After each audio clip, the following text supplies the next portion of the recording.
कौन कौन सी सामाजिक समस्या हैं, किस तरह की सामाजिक समस्याओं का जन्म होता है और इनके बारे में हम क्या समझ सकते हैं। सामाजिक समस्या।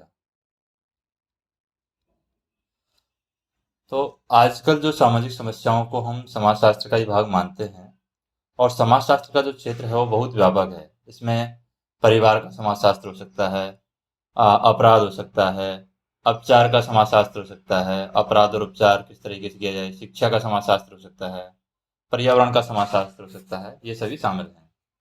यानी मादक द्रव्यों का सेवन, मद्यपान, आतंकवाद, भ्रष्टाचार, गरीबी, बेरोजगारी, जनसंख्या विस्फोट, एड्स, असमानता, प्रदूषण, पर्यावरण, पर्यावरण शरण, अपराध, ये सभी क्या हैं?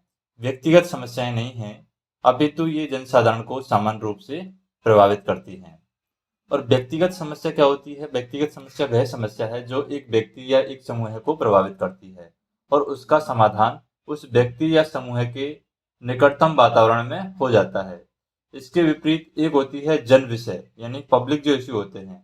पब्लिक इश्यू वह है जिसका पूरे समाज पर, या फिर हम कह सकते हैं समाज की बड़ी संख्या पर उसका प्रभाव पड़ता है। एक समाजशास्त्री का लक्ष्य यह जानना होता है कि समाज की संरचनाओं के कार्य निर्वाह में ये समस्याएं हैं वो किस तरीके से उत्पन्न होती हैं, और वह समाजशास्त्री समाज में आपसी संबंधों के विभिन्न स्वरूपों की कार्य प्रणाली का और लोगों पर उनका क्या प्रभाव पड़ता है इसका अध्ययन करता है। वह इन समस्याओं के समाधान के लिए यह देखता है कि सामाजिक संरचनाओं का किस प्रकार पुनर्गठन हो सकता है एवं सामाजिक व्यवस्था को किस प्रकार पुनः संरचना हम कर सकते हैं, और सिद्धांतों को प्रयोग से जोड़ने के फलस्वरूप समस्या के समाधान के लिए एक वैज्ञानिक परिप्रेक्ष्य भी हमें मिल जाता है। अब जो सामाजिक समस्या होती है उसकी अवधारणा क्या है, यानी कॉन्सेप्ट क्या है, सोशल इशू के पीछे कॉन्सेप्ट क्या है। तो कॉन्सेप्ट की अगर बात करें, सामाजिक समस्याएं जो हैं वो घटनाओं का समूह है, या फिर हम कह सकते हैं दशा है, जिसे समाज में कुछ लोग अवांछित मानते हैं। समाज के एक वर्ग या समूह के सामने जो उत्पन्न स्थिति है जिसके हानिकारक परिणाम हो सकते हैं, इससे केवल सामूहिक प्रयासों से ही हम निपट सकते हैं या इनको खत्म कर सकते हैं। सामाजिक समस्या के रूप में इनको परिभाषित किया जाता है। इसलिए कोई एक व्यक्ति या कुछ व्यक्ति सामाजिक रूप से समस्याग्रस्त स्थिति के लिए जिम्मेदार नहीं है, इसकी जिम्मेदारी पूरी समाज की होती है। सामाजिक समस्या को सामाजिक आदर्श का विचलन माना जाता है, यानी व्यक्ति है या समाज है वो सामाजिक आदर्श से विचलित हो गया है। जो सामूहिक प्रयत्न से ही सामाजिक समस्या है वो ठीक हो सकती है। और इस परिभाषा में दो तत्व है वो महत्वपूर्ण है। कौन कौन से दो तत्व है महत्वपूर्ण है? एक स्थिति तो आदर्श से कम है, यानी कि अवांछनीय या फिर असाधारण है, जो सामूहिक प्रयत्न से ठीक हो सकती है। एक होती है जो सामूहिक प्रयत्न से ठीक नहीं हो सकती, एक है जो सामूहिक प्रयत्न से ठीक हो सकती है। यानी दो स्थितियां यहाँ पर बनती हैं। एक स्थिति जो बनती है वो आदर्श से कम, यानी कि जो अवांछनीय है या फिर असाधारण है, और दूसरी जो है वो सामूहिक प्रयत्न से ठीक हो सकती है।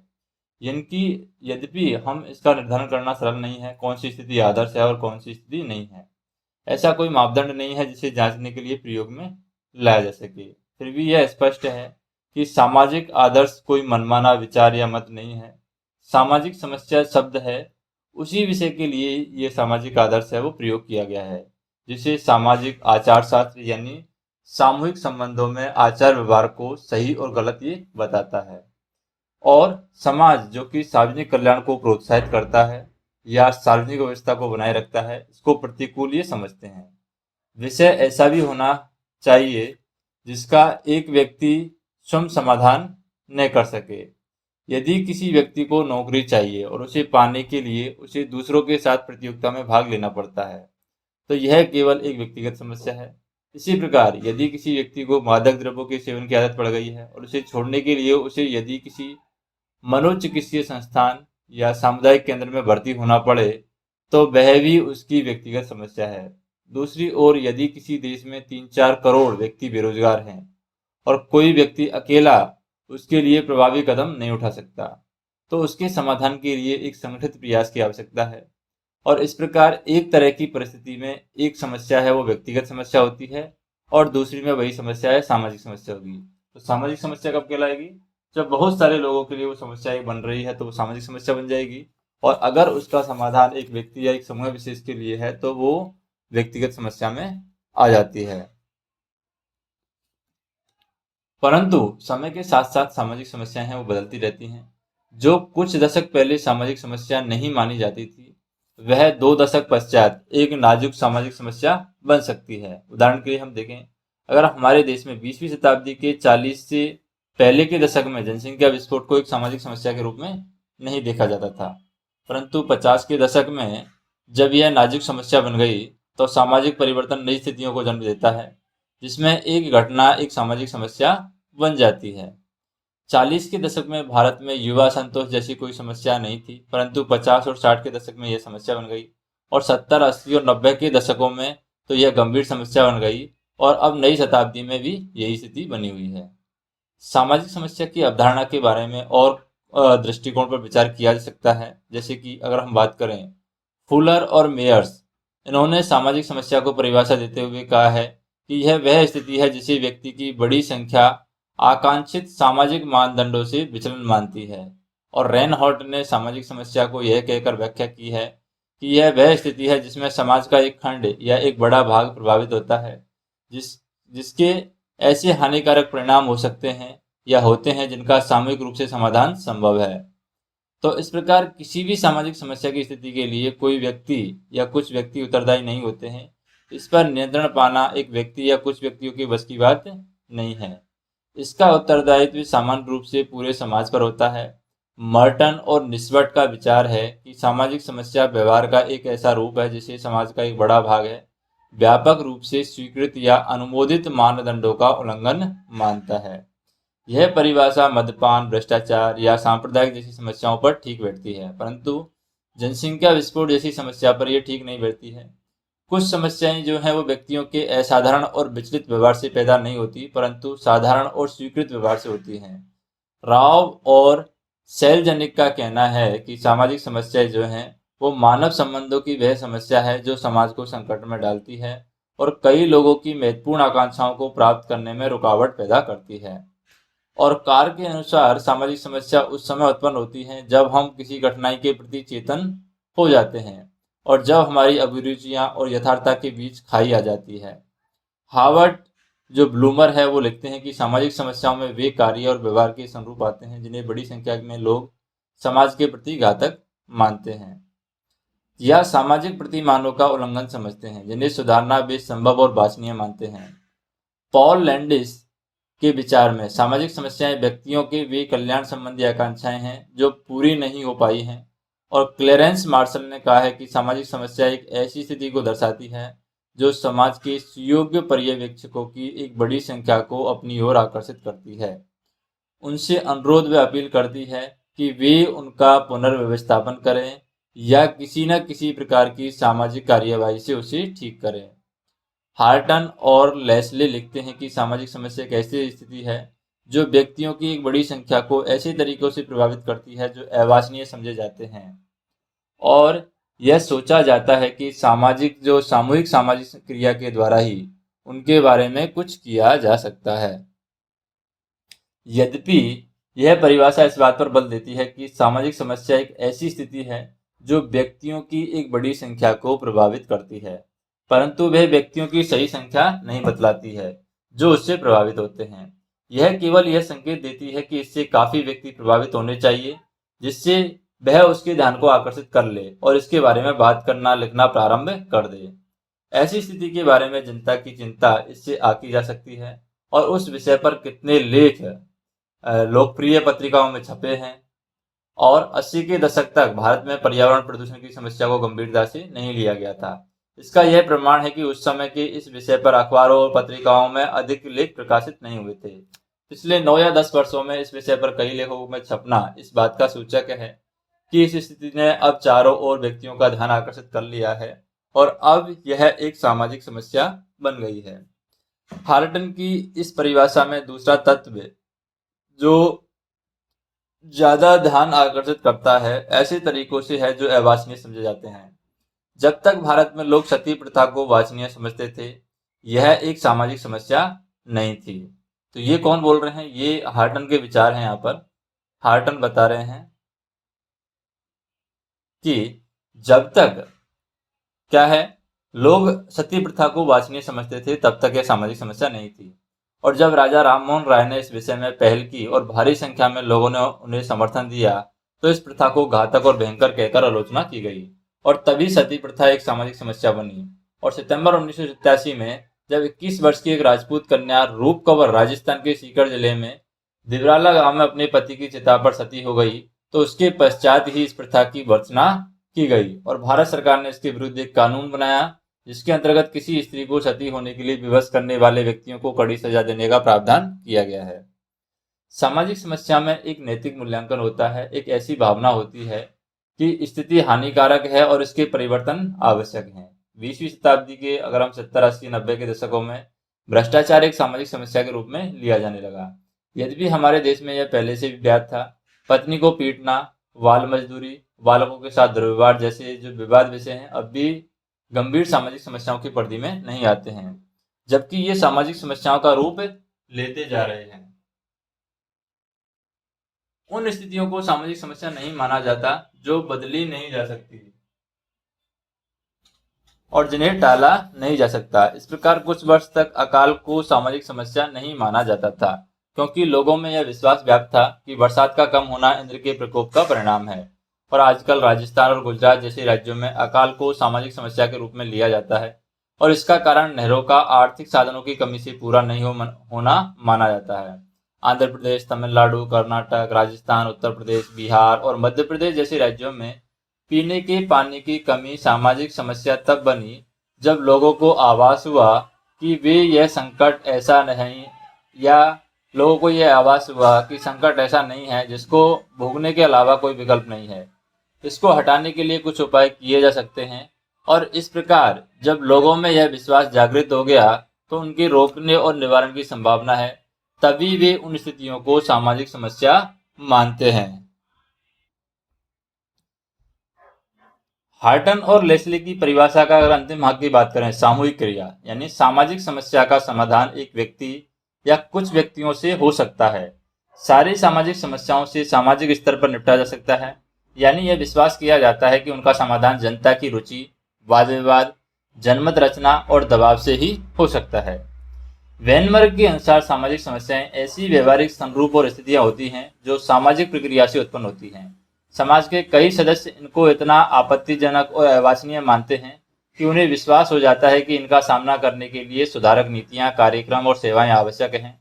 और वेनबर्ग ने सामाजिक समस्याओं की यहाँ पर 6 विशेषताएं बताई गई हैं। तो यहाँ पर अगर हम बात करें वेनबर्ग की, वेनबर्ग ने यहाँ पर सामाजिक समस्याओं की 6 विशेषताएं बताई हैं। 6 विशेषताओं में कौन कौन सी विशेषता है जिनके बारे में हम बात करते हैं। पहली है, सामाजिक समस्याएं वे हैं जिन्हें समाज के कई सदस्य हैं वो आपत्तिजनक मानते हैं।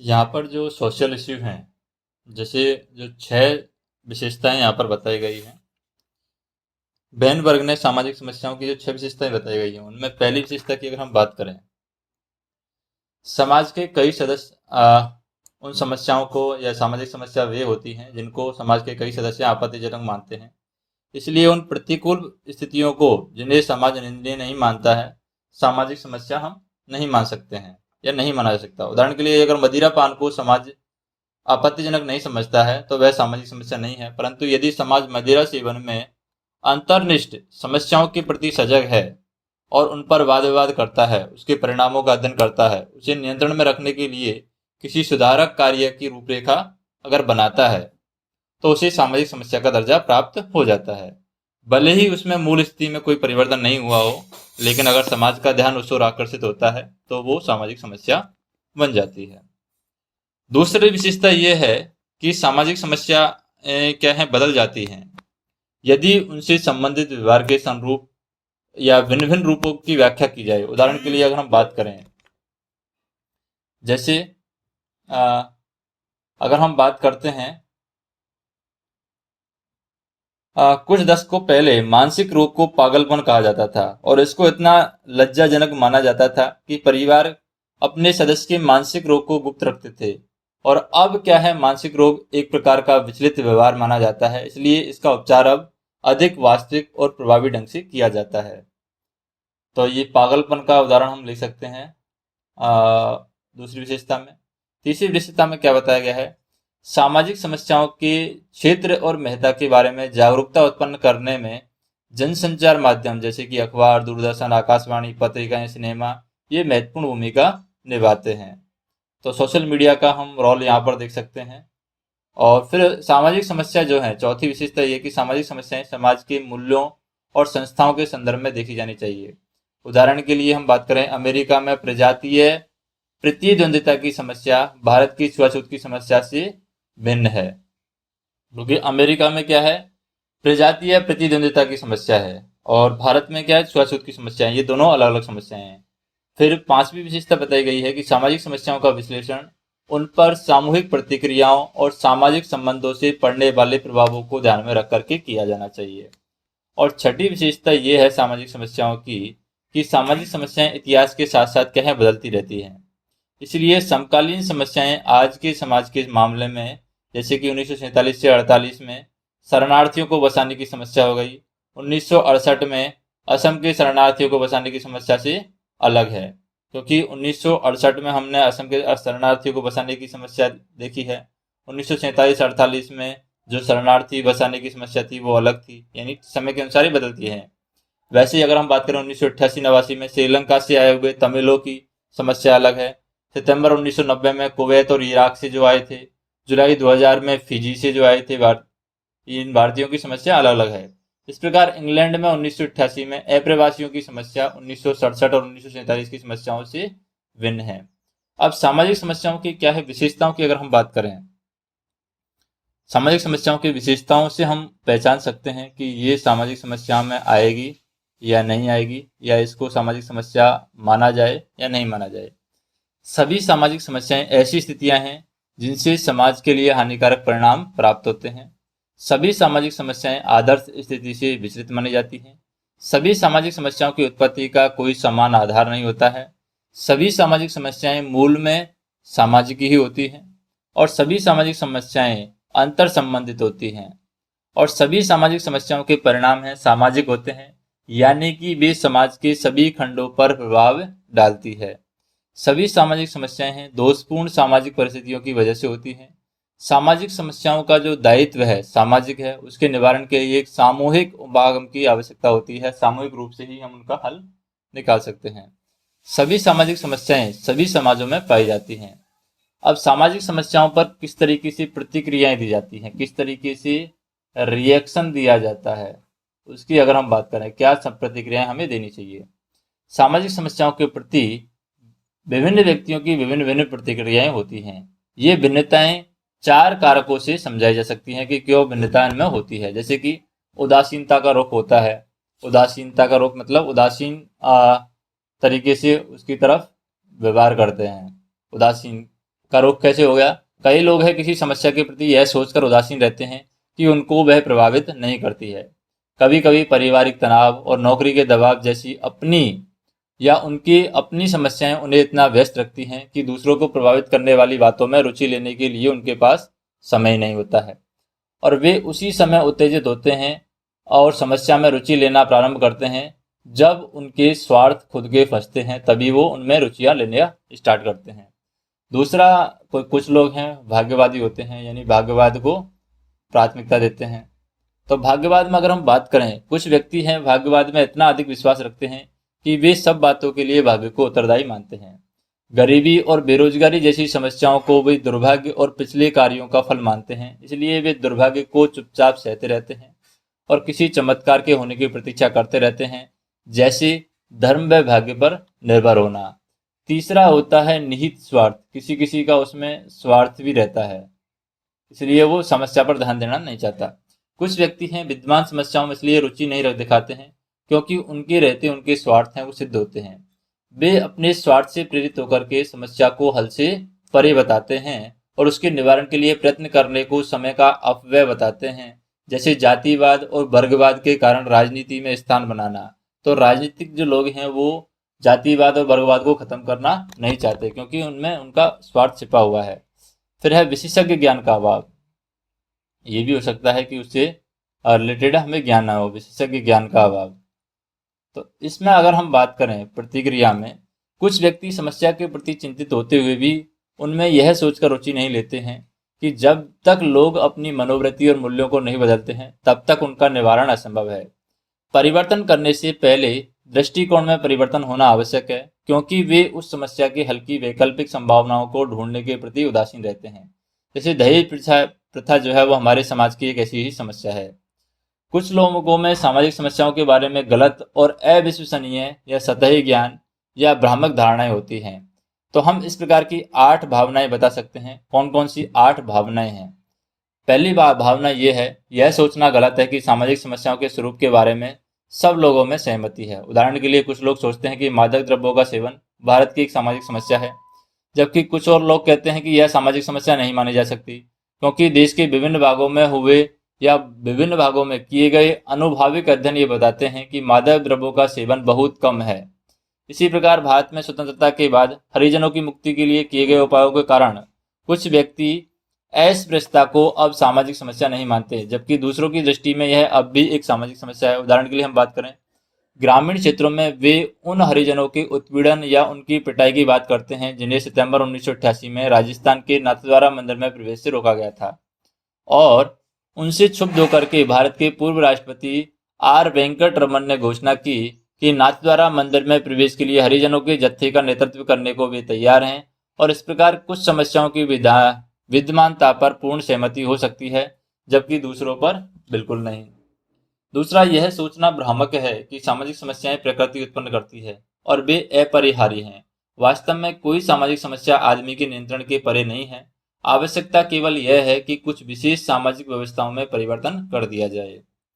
तीसरा, यह विश्वास मिथ्या है कि सामाजिक समस्याएं मतलबी, अमानवीय, शोषण करने वाले और उदासीन व्यक्ति पैदा करते हैं। ये कुछ व्यक्तियों को जानबूझकर दी गई या कुछ व्यक्तियों के द्वारा जानबूझकर की गई दुष्टता का परिणाम है। वास्तव में कई समस्याएं अच्छे व्यक्ति पैदा करते हैं, क्योंकि या तो वे अपने ही कार्यों में व्यस्त रहते हैं या फिर वे कुछ विशेष विषयों के प्रति उदासीन अथवा कठोर हृदय हो जाते हैं।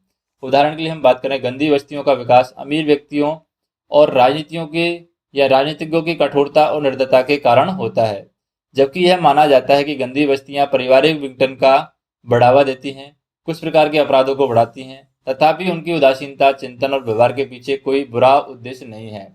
यह कहा जा सकता है कि सामाजिक समस्या कुछ सामाजिक परिपाटियों, कार्य प्रणाली या प्रथाओं की उपज है, न कि कुछ व्यक्तियों की जानबूझकर की गई दुष्टता है। और यह सोचना गलत है कि सामाजिक समस्याएं उनके विषय के बारे में बात करने से पैदा होती है।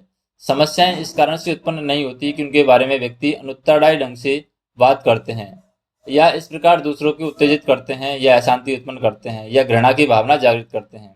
वास्तव में व्यक्तियों को समस्याओं के समाधान के लिए या उन कारकों के विरुद्ध जो उन्हें जीवित रखते हैं कार्यवाही करने के लिए सक्रिय किया जाता है।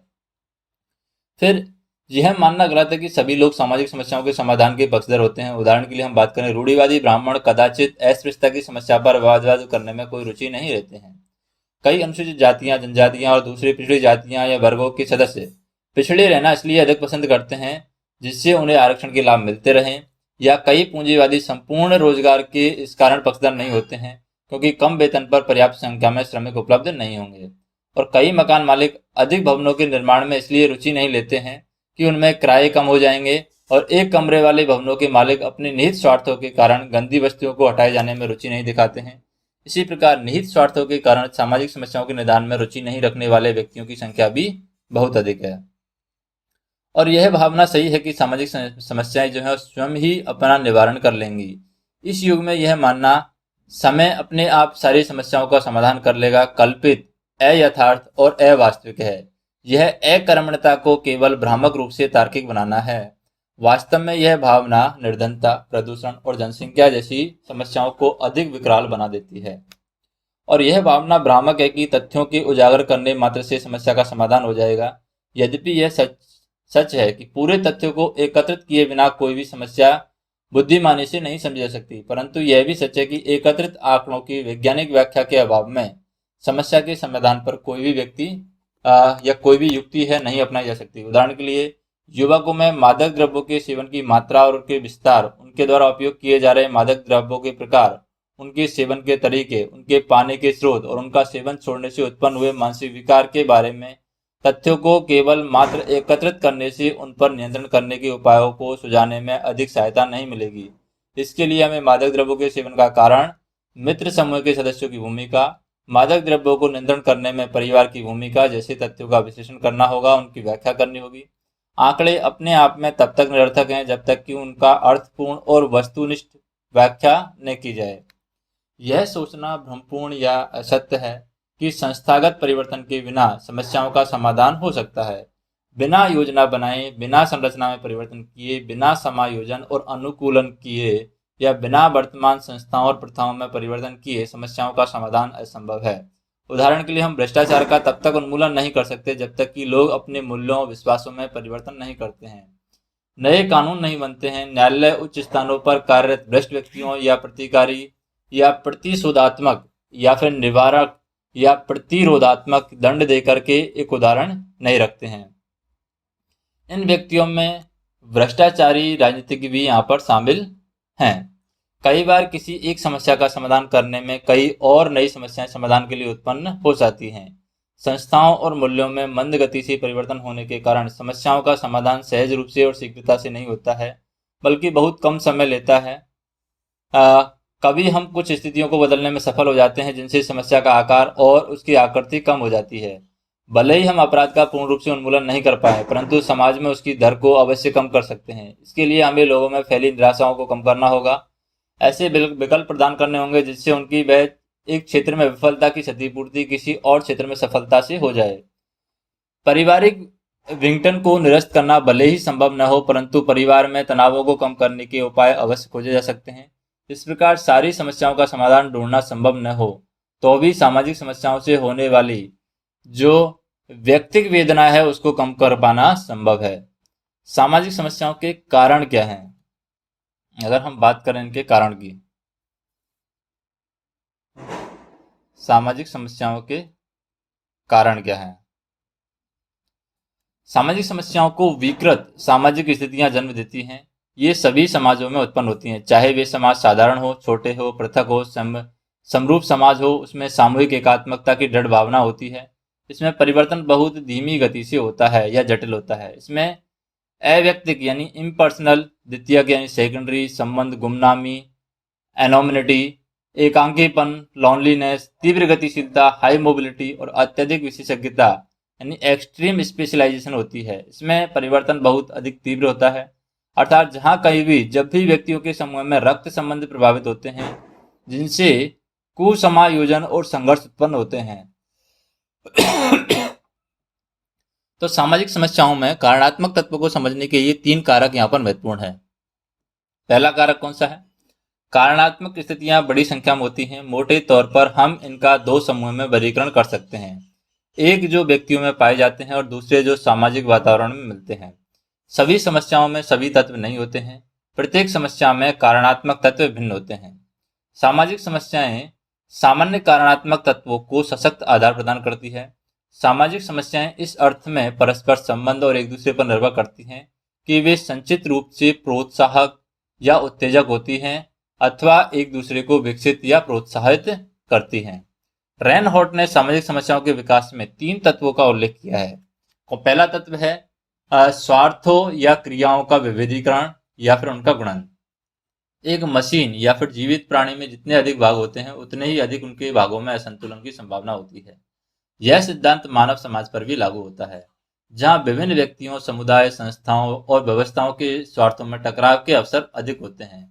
अस्पृश्यता, सांप्रदायिक दंगे और राजनीतिक अपराध ऐसी ही सामाजिक समस्याएं हैं जो विभिन्न जातियों और वर्गों के स्वार्थों के संघर्ष में उत्पन्न होती है।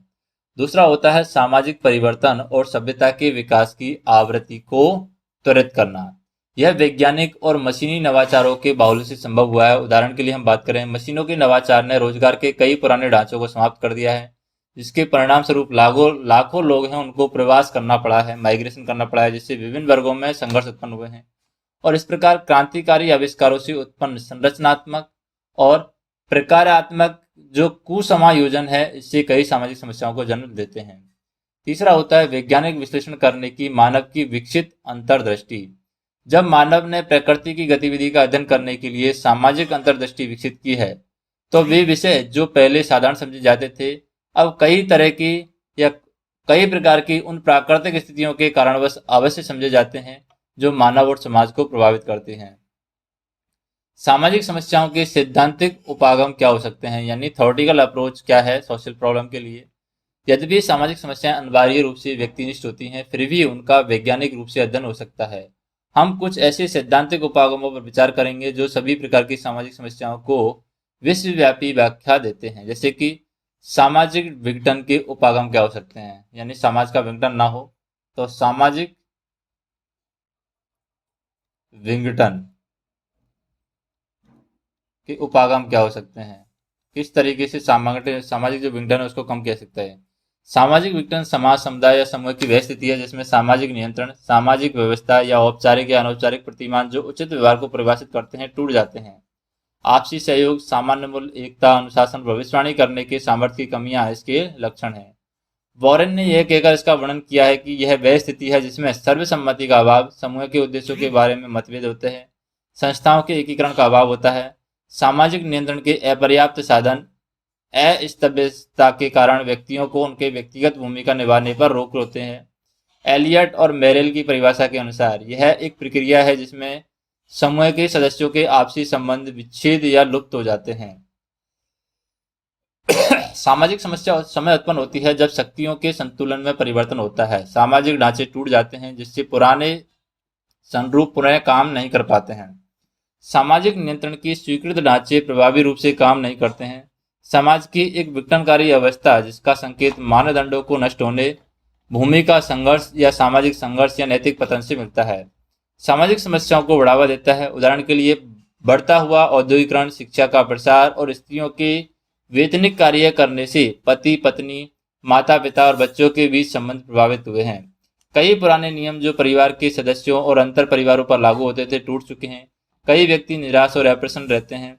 सामाजिक अव्यवस्था में जीवन की आधारभूत स्थितियों में परिवर्तन आने से परंपरागत प्रतिमान टूट गए हैं और इस कारण से असंतोष और मोहभंग व्याप्त है। दूसरे शब्दों में परिवर्तन ने पुरानी व्यवहार व्यवस्था को तोड़ दिया है। गंदी बस्तियों के जीवन के सामाजिक विघटन की बात करते हुए व्हाइट ने गंदी बस्तियों में विचलन और अस्वीकृत समूह संगठन का उल्लेख किया है। फिर भी एक विचारधारा के अनुसार सामाजिक विघटन की स्थिति सदैव सामाजिक समस्याओं को उत्पन्न नहीं करती है। उदाहरण के लिए हम बात करें, हिटलर के शासनकाल में जर्मनी का समाज विघटित नहीं था और स्टालिन के शासनकाल में रूस में विघटन नहीं था। फिर भी इन देशों में कई स्थितियां सामाजिक आदर्श से परे और स्तब्ध करने वाली विसमानताएं थी जिनके विरुद्ध सामाजिक कार्यवाही करना आवश्यक था, यानी कि वहां सामाजिक समस्याएं विद्यमान थी। और इस विचारधारा पर प्रतिक्रिया देते हुए कुछ विद्वानों का मत है कि सामाजिक विघटन का सिद्धांत सभी सामाजिक समस्याओं की व्याख्या नहीं कर सकता, फिर भी वह कई सामाजिक समस्याओं को अवश्य स्पष्ट करता है। उदाहरण के लिए हम बात करें, मानसिक रोग सामाजिक विघटन का भले ही लक्षण न हो, परंतु समाज में व्याप्त भ्रष्टाचार अवश्य ही संस्थाओं को ठीक से नहीं चलने देता है। इससे पूर्ण सर्वसम्मति का अभाव होता है और कुछ नागरिक सामाजिक नियंत्रण की परिधि से बाहर निकल जाते हैं। सामाजिक विघटन के उपागम को सामाजिक समस्याओं पर लागू करते समय जिन कारकों को देखा जाता है वे हैं, हार्टन हार्टन और लेस्ले के अनुसार पारंपरिक मानदंड और प्रथाएं क्यों थी, ऐसे कौन से प्रमुख परिवर्तन हैं जिन्होंने उन्हें अप्रभावी बना दिया है, ऐसे कौन से पुराने नियम हैं जो आंशिक या पूर्ण रूप से टूट गए हैं, सामाजिक परिवर्तन की प्रकृति और दिशा क्या है, असंतुष्ट समूह कौन से हैं और वे कैसे समाधानों की प्रस्तावना करते हैं, कहाँ तक विभिन्न प्रस्तावित समाधान सामाजिक प्रवृत्ति की या सामाजिक परिवर्तन की प्रवृत्ति के अनुरूप हैं, भविष्य में कौन से नियम हैं वो स्वीकार्य होंगे। फिर है सांस्कृतिक विलंबना उपागम। तो सांस्कृतिक विलंबना की अगर हम बात करें,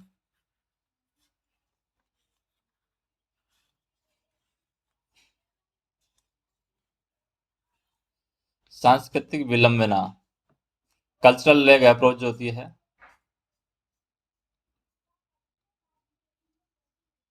सांस्कृतिक विलंबना उपागम उपागम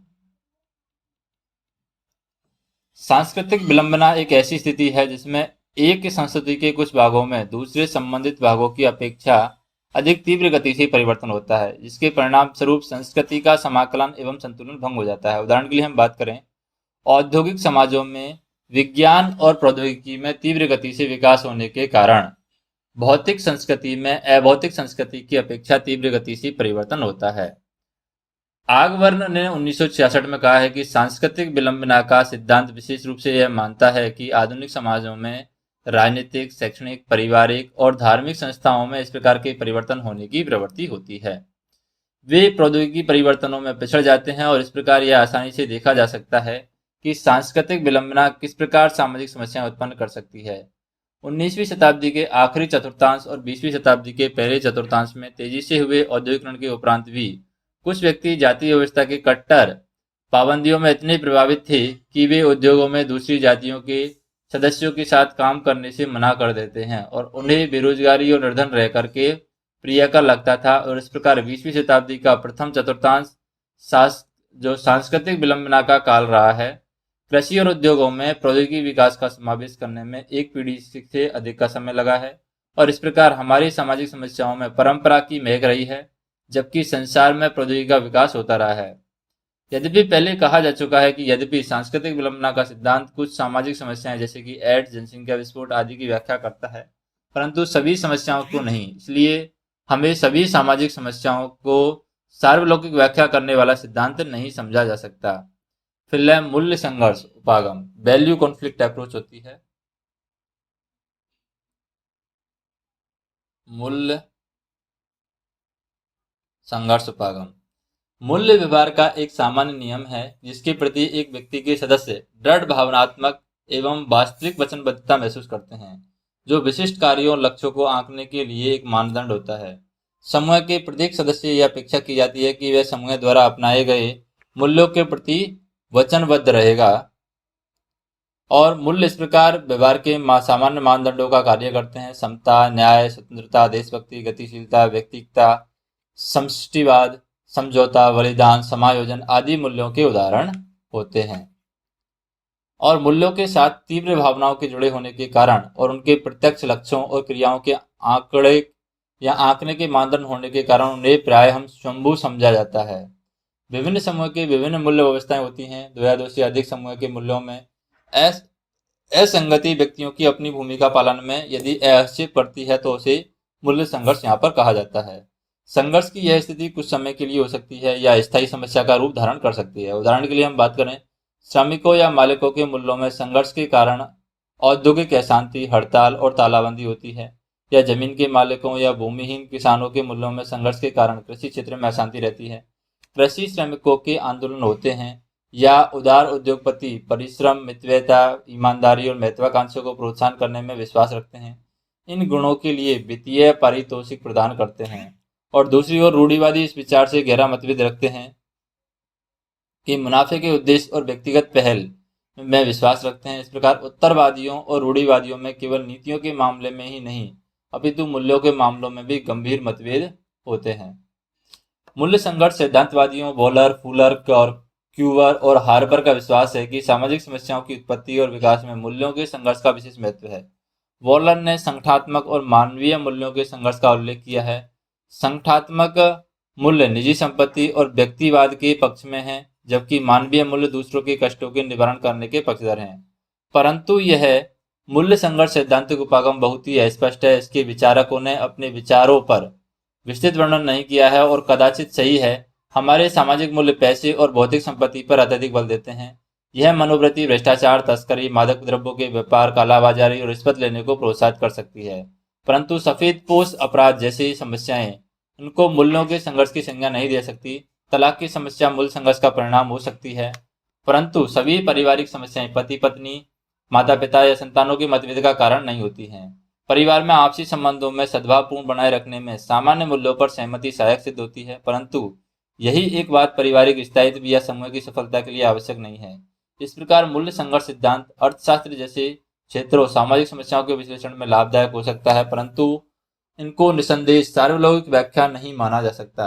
मूल्य संघर्ष उपागम को लागू करते समय सामान्यतः यह प्रश्न पूछे जाते हैं कि हार्टन और लेस्ली कि कौन से वे मूल्य हैं जिनमें संघर्ष है, मूल्य संघर्ष कितना गहरा है, समाज में कौन से समूह किन संघर्षरत मूल्यों में विश्वास रखते हैं, वे कितने शक्तिशाली हैं, कौन से मूल्य लोकतंत्र और स्वतंत्र जैसे दूसरे अधिक महत्वपूर्ण मूल्यों के अनुकूल हैं, प्रत्येक समाधान में किन किन मूल्यों का बलिदान करना होगा, कुछ विशेष असंगत मूल्य संघर्षों के रहते क्या कुछ समस्याएं अभी भी असमाधेय है। फिर है व्यक्तिगत विचलन उपागम जो होता है, एक होता है व्यक्तिगत विचलन उपागम, व्यक्तिगत विचलन यानी व्यक्ति को विचलन नहीं होना चाहिए अपने मूल्यों से। विचलन सामाजिक मानदंडों का अपालन है और यह असामान्य व्यवहार से भिन्न है, क्योंकि असामान्य व्यवहार मानसिक रोग की ओर संकेत करता है, न कि सामाजिक कुसमायोजन की या संघर्ष की। अतः वे लोग जो सामाजिक मानदंडों से विचलन करते हैं आवश्यक रूप से मानसिक रूप से पीड़ित नहीं होते हैं। सामाजिक समस्याओं के मानसिक विघटन उपागम में हम उन नियमों का अध्ययन करते हैं जो टूट गए हैं या उन परिवर्तनों का जिनके टूटने से आए हैं। व्यक्तिगत विचलन उपागम में हम विचलित व्यक्तियों की प्रेरणा और व्यवहार का अध्ययन करते हैं जो समस्याओं को उत्पन्न करने में उपकरण बने हैं। व्यक्तिगत विचलन उपागम में दो तत्वों की व्याख्या आवश्यक है। व्यक्तिगत विचलन कैसे बढ़ा, सामाजिक समस्याओं में किस प्रकार के व्यक्तिगत विचलन बार बार आए। व्यक्तिगत विचलन दो कारणों से बढ़ता है। पहला है मान्यता प्राप्त मानदंडों का पालन करने में एक व्यक्ति की असमर्थता। दूसरा होता है सामान्य रूप से मान्यता प्राप्त मानदंडों को मानने में एक व्यक्ति की विफलता। एक व्यक्ति की भावनात्मक, सामाजिक और जीव विज्ञान संबंधी कमजोरी के कारण प्रथम कारक उत्पन्न होता है, अर्थात कुछ व्यक्ति जैविक, भावनात्मक या सामाजिक रूप से इस प्रकार बने होते हैं कि वे सामान्य मान्यता प्राप्त नियमों का सह या सुसंगत रूप से अनुसरण करने में असमर्थ होते हैं। सामाजिक रूप में अपूर्ण व्यक्ति सही अर्थों में मानदंडों को नहीं तोड़ते हैं, बल्कि वे मानदंडों को सीखने, उनका पालन करने में अपनी असमर्थता दिखाते हैं।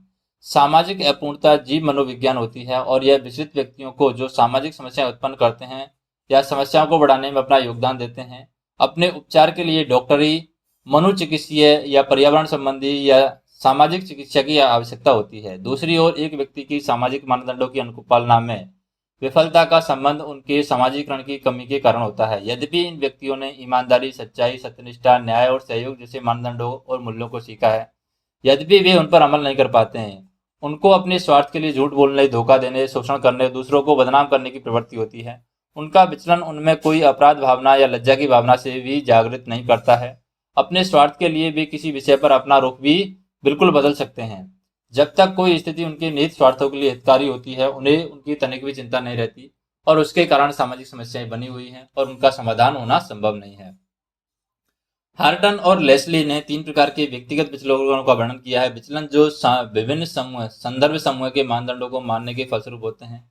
सांस्कृतिक विभिन्नताओं के कारण अधिकांश व्यक्ति मानदंडों के ऐसे विभिन्न प्रकारों से प्रभावित होते हैं जिनका आपस में टकराव हो सकता है। उदाहरण के लिए, एक व्यक्ति किसी धर्म या जाति का हो, परंतु उसकी व्यावसायिक भूमिका उसे अपने धर्म या जाति के मानदंडों से विचलन होने के लिए बाध्य कर सकती है। इसी प्रकार एक बाबू या अधिकारी रिश्वत ले सकता है क्योंकि यह उनके आर्थिक स्वार्थों की आपूर्ति करता है। विचलन जो विचलित उप संस्कृतियों के फलस्वरूप होता है। उदाहरण के लिए, बड़े शहरों में गंदी बस्तियों के आपराधिक मानदंड, सामान्यतः मानदंड प्राप्त नियमों का पूर्णतः विचलन, आयकर बढ़ते समय जानबूझकर अपनी आय को छुपाना इस प्रकार के विचलन का एक अच्छा उदाहरण है। सामाजिक समस्याओं पर व्यक्तिगत विचलन उपागम को लागू करते समय ये प्रश्न पूछे जाते हैं, कौन से विचलित व्यक्ति समूह है जिसमें लिप्त हैं? क्या विचलित व्यक्ति स्वयं ही एक समस्या है या वे समस्या को उत्पन्न करने में सहायता प्रदान करते हैं? कौन सी विचलित उप संस्कृतियां उनमें अपनी भूमिका निभाती है और विचलित व्यक्तियों से निपटने के लिए कौन कौन से विकल्प हैं? एक है मानक शून्यता उपागम। मानक शून्यता उपागम जो होता है यानी एनोमी अप्रोच है। मानक शून्यता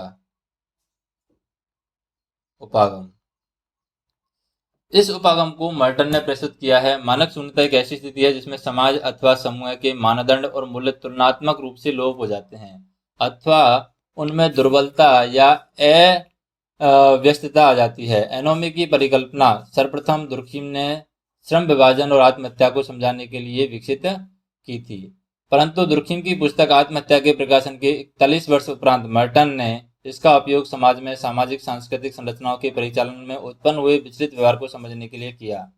एनोमी की स्थिति में सामाजिक संरचनाएं टूट जाती हैं और यह विशेष रूप से उस समय होता है जब सांस्कृतिक मानदंडों और लक्ष्यों में उनके अनुकूल समूह के सदस्यों की सामाजिक संरचना या क्षमताओं में वियोजन उत्पन्न होता रहता है।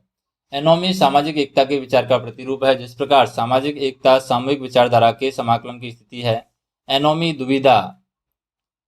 दुविधा असुरक्षा मानदंडों के लुप्त हो जाने की स्थिति है। मर्टन के अनुसार लक्ष्यों और साधनों में वियोजन उनके परिणाम स्वरूप उत्पन्न तनाव की स्थिति व्यक्तियों की संस्कृति के द्वारा निर्धारित किए गए लक्ष्यों, संस्थागत साधनों या दोनों के प्रति वचनबद्धता में निर्बलता आ जाने के कारण होती है। यही एनोमी की स्थिति में है। मर्टन का कहना है कि व्यक्ति एक वियोजन की सांस्कृतिक लक्ष्यों और सांस्कृतिक या संस्थात्मक जो साधन या दोनों को अस्वीकार करके मान लेता है। मर्टन विचलित व्यवहार के 4 प्रकार नवाचार, कर्मकांडवाद, पलायन और विद्रोह बताते हैं। मर्टन इस प्रकार के व्यक्तियों को विशेषताओं में तनाव के स्रोतों को ढूंढने की बजाय उनके सांस्कृतिक और उनकी सामाजिक संरचनाओं में ढूंढते हैं। वे कहते हैं कि सामाजिक समस्याएं व्यक्तियों को अपनी सामाजिक परिस्थितियों के आवश्यकताओं के अनुरूप आचरण नहीं करने से उत्पन्न नहीं होती हैं, बल्कि इन सामाजिक परिस्थितियों को यथोचित सह या सुसंगत सामाजिक व्यवस्था में बांधने के प्रयत्न में दोषपूर्ण संगठन के द्वारा होती हैं। फिर भी मर्टन का सिद्धांत अधूरा है। सभी सामाजिक समस्याओं को तनावों या अनुकूल या समायोजन के ढंग की प्रतिक्रियाओं के परिणाम हम नहीं समझ सकते हैं।